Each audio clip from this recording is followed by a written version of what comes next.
Good morning, everyone, and welcome to episode 248 of the Ask the Coach show, where PingSkills helps you improve your table tennis.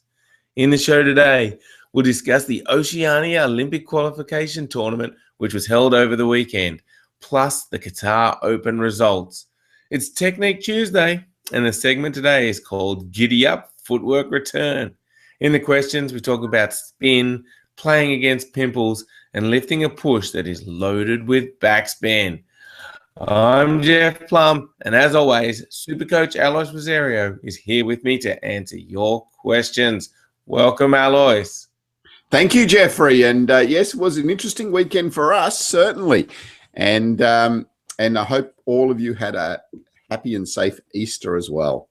Yes, indeed. Yep. Happy Easter to everyone. And yeah, Alois, what a big weekend. I reckon we get straight into talking about the Oceanic qualification tournament, which we commentated at on the final day. It was pretty exciting. Yeah, it was. It was good. Really good to be involved in the final day. So it was all 6 spots up for grabs for the Oceania region. With the Olympic qualification. So now there are 6 players that have qualified to go to Rio. Still has to be approved by their national Olympic associations, etc. But yeah, we saw some great table tennis. And so probably the standouts for me were in the women's, Jan Fang Lei qualifying for her 5th Olympics, which is just incredible. 5 Olympic Games, wow. Yeah, and so that spans, from 2000, so it's 16 years, 20 years of preparation, which is just amazing. And Melissa Tapper qualifying for the Olympics. She is also a Paralympian, played in 2012 in London, will play in 2016 in Rio, and also playing the Olympics. The first Australian athlete to do that, and now emulates the great Natalia Patika from Poland as well, who's very famous, been in the top 50 in the world in the women's in able body, and has won the last 3 Paralympic gold medals as well. So yeah, huge effort by Melissa Tapper. And yes, then well done, Melissa. And then in a real contrast, the 3rd single spot goes to a young girl from Fiji, a 14-year-old from Fiji, Sally Yee, who ended up beating her younger sister, 13-year-old Grace, in the final playoff spot. And that's real drama to see, 2 sisters, 13 and 14-year-olds, going head-to-head for a place at the Olympics. So, yeah, great women's event. Men's was also fantastic. So David Powell came through with the goods, took the first qualification spot in an absolutely titanic match against Chris Yan, also from Australia, winning 11-9 in the 7th game. Chris Yan ended up taking the 2nd spot, and Teng Teng Liu from New Zealand taking the 3rd spot. Again, there's a bit of controversy. Will New Zealand approve Teng Teng's place? New Zealand Olympic Committee tend to be pretty tough with their selections, and only approve players that they think that are going to be a medal chance. So if Teng Teng doesn't go, then it opens it up to one of the other Pacific countries, and probably to Joshua Xing from Vanuatu. So yeah, lots of interest, really exciting table tennis, and good quality table tennis too. Absolutely, yeah. And it was fun to commentate. We were streamed live, Alois, on ITTV, and so I think you can probably still see some of that. And there's YouTube clips out there that the ITT have released of our commentary. So if you haven't seen it yet, take a look. Some great matches, and it was a lot of fun. And, it's always fun to see people qualifying for the Rio Olympics, Alice, because, in table tennis, that is just such an important tournament these days. And just to see the expression on people's faces when they qualify, and you got to interview the people that qualified as well, it's just a great experience. Yeah, it certainly was. Probably the other really standout thing was just the setting for the final day. They held it at a theatre, so they had the table up on stage, and the audience sitting in a beautiful theatre. so the audience was in complete darkness. The players up on stage with the table. Really good showcase, I think, for table tennis. And instead of, having to watch 2 or 3 matches at the same time, which is always the really difficult part in table tennis, it was just one table, complete focus, and good seating as well. So often in table tennis, the seating, especially on the final day of such a big event, they have it in a huge hall, and there's one table out in the middle, and the spectators are a million miles away. So with this, you felt like you were right on top of the table, and every single seat in the house was a good seat. So well done, ITTF, on great initiative, and it's something that we need to explore more to really showcase our sport. Absolutely. All right. Okay, well, let's move on to the other tournament that was held over the weekend, the Qatar Open. Alois, what happened here? Yeah, so at the Qatar Open, once again, Ma Long came through with the goods. Last week in Kuwait, he had a bit of a hiccup going down, but this time, Ma Long coming through with the goods, winning the event. And it was, again, a really good field. So in the final, he beat Fan Zhendong 4-1. Close match again. It looked like, a little bit of, he wasn't completely settled all the time. Ma Long, I think the stadium had air conditioning, and, the ball was floating around a little bit, and especially early, he didn't look settled at all. But, having said that, he came through with the goods, beating Fan Zhendong 4-1. In the semis, beat Ovcharov, and I suppose the big result for the tournament was that Ovcharov beat Zhang Jike in the quarterfinal 4-1. So Zhang Jike, we know, won the tournament last week in Kuwait. This week, quarterfinal loss to Ovcharov. Ovcharov would be really pleased. Ovcharov's had lots of injuries, couldn't compete at the World Championships, World Team Championships recently, so he will be very pleased to get that win over Zhang Jike coming into the European Olympic qualification event.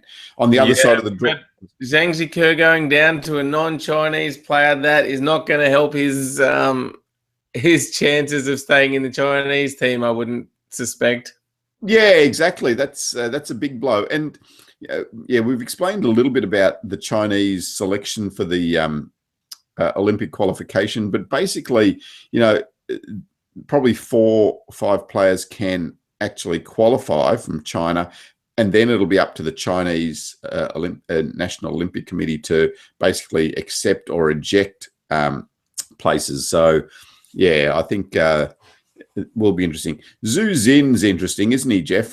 So he made the semi-final against Fan Zhendong again. He's so solid against everyone except the Chinese, but against the other Chinese players has a negative record against them. So against Fan Zhendong, I think a 0-4 record in the last 4, 0-4 or 0-5 in the last 4 or 5 encounters against Fan Zhendong. He has a 3-7 record against Ma Long. And against Fang Bo, a negative record as well. So, so interesting for Zhu Xin. As I said, really good against the non-Chinese players, almost never loses, but against the other Chinese players has a negative record against a lot of them. Well, hardly any of the Chinese lose to anyone besides the Chinese. So yeah, that's a good point. Yeah. Interesting. We will see who qualifies. Yeah. On the women's side of the draw, the order was restored again. So Liu Shiwen also had a bad loss last week. This week, coming through, winning the title against Ding Ning 4-1 in the final. And Zhu Yuling made the semi this time, losing to Liu Shiwen 4-0. So 6-3, 8-2. So Liu Shiwen, I think, had a bit of a point to prove after her loss last week in Kuwait. Indeed. Well, interesting tournament. Ma Long back in form. That for me, that Zhang Jike going down to Ovcharov is the most interesting result.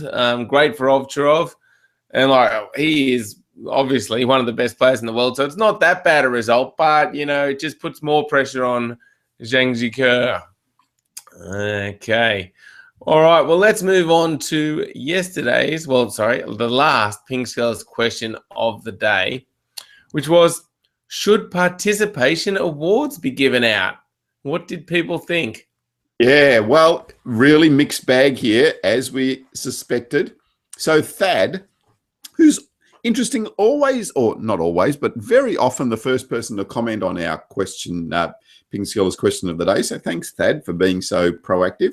Thad said, depends at what level. For the young kids, then yes, but seasoned pros, no. Eugene Lou said no. Then people will just participate and play badly. Not sure about that, Eugene. I think everyone still wants to play well.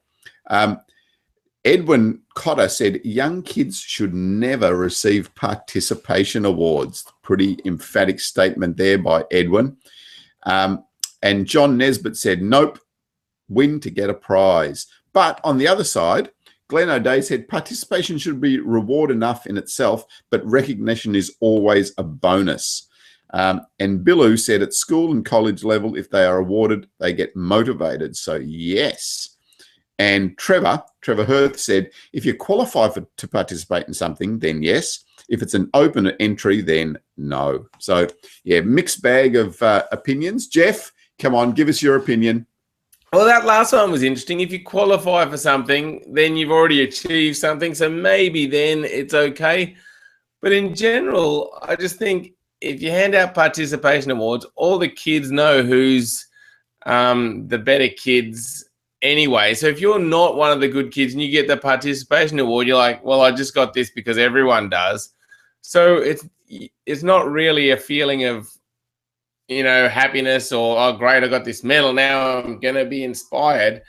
I don't think it really works. So I think it just adds to the cost of the event, but doesn't really achieve anything. That's my thoughts. Yeah. What about it? Things like, in Australia, Auskick, which is like for the base level young Australian rules football kids. I remember, the kids getting awards, and basically they were participation awards. They used to share it around, I suppose. And I remember the kids' faces when they received these awards. They're pretty happy, and probably just inspires them to go on and turn up the next week. And especially for kids that don't get awards of any other sort. I think it's good for them just to give them some self-confidence and boost them up. But I think at national level or state level or higher level, I think it's just encouraging mediocrity in that situation. I think there's a little bit too much of that in sport, but I think at the really base level, the kids just starting off, I think, just getting a certificate or something like that just gives them a bit of a pep in their step. Yeah. But this example you gave is they give out one award a week or 2 awards a week. So not everyone's getting it. So the kid does feel special. If every week they gave out that certificate to all the kids, then I think it's a different scenario. Yeah, that's true. Yeah, I agree with you there, Jeff. So I think some reward is good, at that base level. But yeah, if you go to a tournament, for example, and at a state level tournament, and everyone gets an award, it's just encouraging mediocrity. Kids go home with a trophy. I suppose, digressing a little bit, is it the same with B teams and C teams and those sort of things in tournaments or in events? There's the representative team, but then now they also select a B team and a C team and a D team. And again, does that encourage mediocrity? I think it does to a certain extent. There's always that balance, isn't there, between participation and elite level sport. Yeah, exactly. And it really depends what you're trying to focus on. If you're focusing on participation, then you want as many people as possible, obviously. So that's good.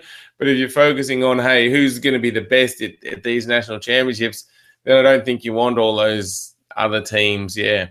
Interesting discussion, Alois. Interesting. Thanks, everybody who jumped on and shared their thoughts. All right. Let's move on to today's PingSkills question of the day, which is, what inspires you? So jump on our Facebook page or onto the PingSkills blog and let us know what inspires you. We always love hearing your thoughts. All right, Alois, it is Tuesday, which means it's Technique Tuesday. What technique are we discussing today?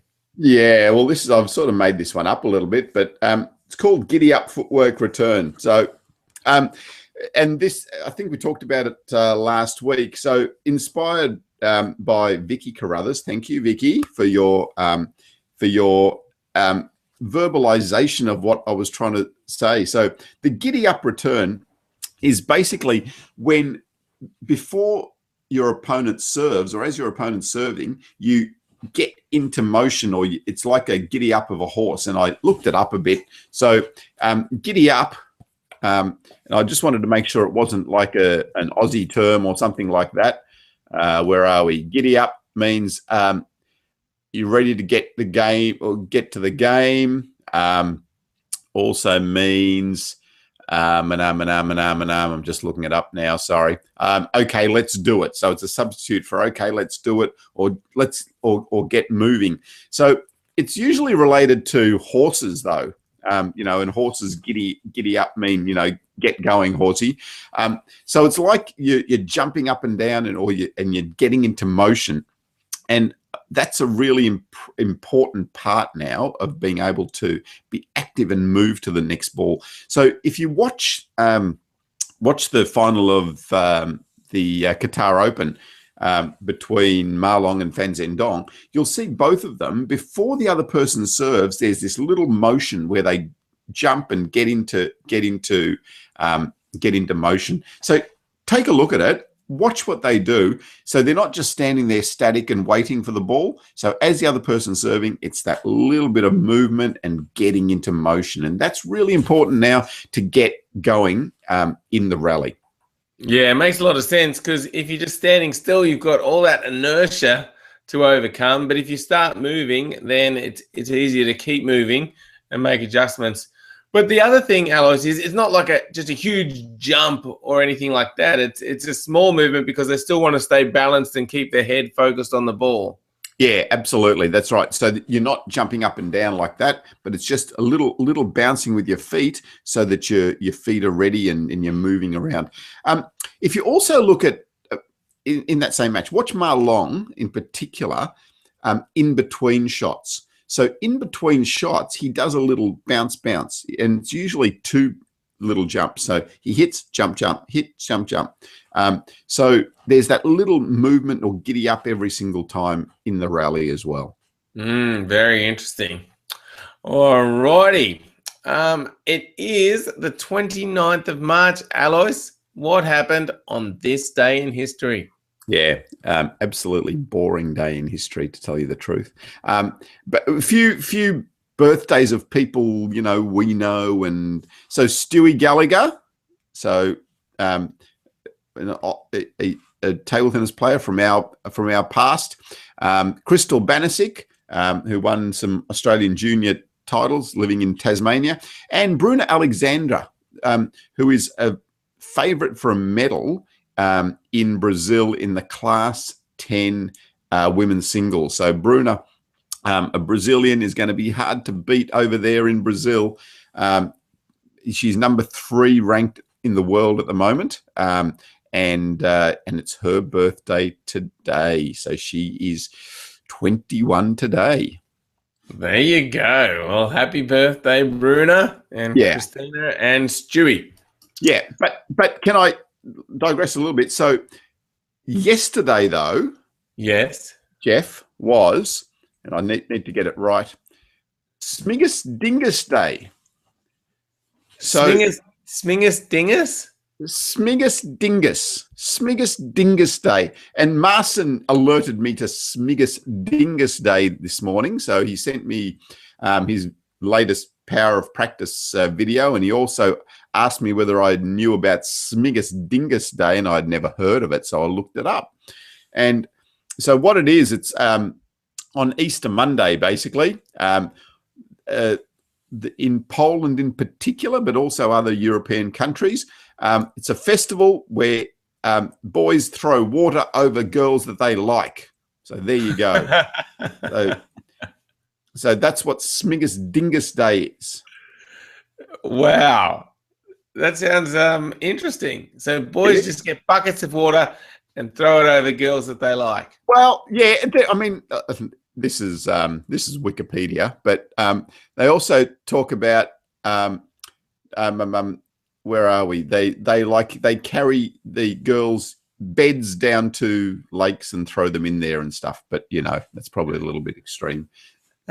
Probably. But if you know more about Smigus Dingus, I'm just going off the internet, you know, Wikipedia, etc. If you know more about Smigus Dingus Day, then let us know. Yeah, I'd love to hear if you've ever been involved in Smigus Dingus Day. All right, let's get on to the questions, Alois. And Lucas Haraldson has asked a question using the Google Q&A app live on the show. So thank you, Lucas. He says, I went to my club and played a couple of times last week. It was a lot of fun. Of course, I was a little rusty, but I got warmed up pretty quickly. My rubber felt a little fast, but my coach didn't think that was a problem. And he says, have you found out anything on Borg or Haag? No. The answer is no. I did look him up. He's like a left-hander, I think, isn't he? Yeah, looks good. We'll have to find out more. Yeah, I did actually just see a little bit of him, but no, I haven't. Sorry, Lucas. There you go. All right. Well done, Lucas, getting back to the club. Yeah, get used to that rubber and keep on having fun at the club. It's a great experience. If no one's been to a club yet, get down to a club in your area. Great way to improve your table tennis. All right, next up is a question from Essie. And Essie's got a scenario for us. He says, both players are using inverted rubbers. Player 1 does a heavy backspin. Player 2 puts his bat horizontally under the ball and lifts the ball over the net. Only an upward action, no forward action. What spin does player 1 receive, and how should he attack? Okay, so just demonstrating here. So player 1 does a heavy backspin ball. Player 2 just lifts the ball up like that. So he's basically it's almost like a lob ball. So player 1 is going to get back a really no spin ball, and it might even have a little bit of top spin on the ball. So it's like you at a very exaggerated level. So instead of doing a top spin, you're basically opening the racket right up and just lifting the ball over the net. So the ball will have no spin or a little bit of top spin. So what player 1 should do in that situation is you need to come forward on that next ball, but top spin it. So there's not going to be much momentum because basically player 2's just lifted the ball up. It's almost like a little lob. So you need to come forward and really come over the top of the ball, generate your own spin and your own speed, and top spin that ball back at them. There's not going to be much pace, so that's why you need to really push forward on that ball to make it effective. Right, gotcha. That makes a lot of sense. Hopefully that helps you out, Ezzy. All right, next question is from Christian, and Christian says, when my friend returns the ball high using his pimpled rubber, I'm having trouble smashing it. He returns the ball deep on the table, and if I just try and smash it, it goes into the net. If I try to use some topspin, I hit it out. So have you got any advice for Christian? Yeah, so this is a really common problem that we get a lot of times with on the Ask the Coach page. So this is the ball that, so in particular here, so you've put some topspin on the ball, the other person's put the ball high with their long pimples. So the ball's going to come back with a lot of backspin. Even though it's high, because the ball has backspin on it, you can't just smash forward on it. If you do that, the ball's just going to dip straight down onto the table. So you need to still generate some topspin on that ball to lift it a bit. But you don't need to do this sort of topspin. If you lift it that way, you are going to lift it off the end of the table because the ball's up so high already. So it's more of a forward topspin action to get that stroke right. So not flat, not a lifting topspin like that, but a forward topspin is the stroke that you need to play to make that ball on the table. The other really important thing is, like with all higher balls, is to make sure you move into position quickly. If you're not in position, if you're square to the table and the ball's there with backspin, you're going to drag the ball into the net. So make sure you're moving into position, get yourself side on so that you can really play a full proper topspin stroke at it. But remember, go forward on it because you don't need to lift it high because the ball's already high. You just need to topspin it so it goes down on the table. All right. Great advice there, Christian. Hopefully those tips help you out. And, we do. Yep. So we do have a couple of premium Ask the Coach video responses on this topic that shows this to you really well. So for our premium members in particular, have a look on the Ask the Coach video answers page and you'll find two good responses there on there. Absolutely. And if you're not a premium member, take a look at the premium membership options. You get access to all our videos. Like Alice said, the Ask the Coach premium responses, but also the serving secrets, receiving secrets, training secrets, sports psychology, multi-ball, lots of great stuff. 52-week training plan. Check it out at pingskills.com. All right, next question is from Romeo, who says, how do I lift a push that is loaded with backspin? I had my bat horizontally and my arm moved as fast as it can go. I had a slightly pushing contact, but I still couldn't lift it. It is a really long and fast push, and it made me lose an important match. So do you have any tips for Romeo? Yeah, so Romeo, it sounds like you're doing things pretty well right. So you need to have a really vertical stroke. You can even open your bat up a little bit more to lift that ball up, and you do need extra speed with it. So there isn't any backspin ball that you can't lift with topspin, as long as the ball's long. So it's a matter of just opening the bat up a bit more, generating more speed, and having the stroke really vertical. We've got a good match analysis video of a match between Brian Berry, who is the person that puts the most backspin on that I know, and Meow Meow. So if you take a look at that, you'll see how Meow deals with the heavy backspin of Brian Berry as well. Yeah, so it's interesting here because Romeo thinks he's going as fast as he possibly can, but it's still going into the net. But maybe he just needs to video himself and just watch it, because sometimes you can get really tense when you're nervous against a backspin ball, and maybe you're not moving your arm as freely as you think. Yeah. That relaxation is important, because as soon as you tighten up, then that arm slows down. So relax it, allow the wrist to relax as well to generate a little bit more speed there. So yeah. Yeah.